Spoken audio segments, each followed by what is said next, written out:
How to block people on Google Chat. Hi guys, in this video I'm going to be telling you how you can block people on Google Chat.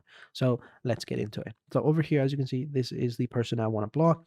So in order to do that, if I come over here and hold down, you can see I have the block and report option right here. I can do it like that, or I can just simply go into the profile and go ahead and click on the block and report option right here. Either way, it's going to work. So just simply click on block, and if you want to report them, you can. The last 50 messages will go to Google. So we click on block, and as you can see, we have now blocked them. Now if we want to unblock them, we go into settings, right? Scroll down, and underneath we have manage block spaces or blocked users in chat. We're going to select the upper one, blocked chats. It's going to open up in the Chrome browser, and we can see the person right here.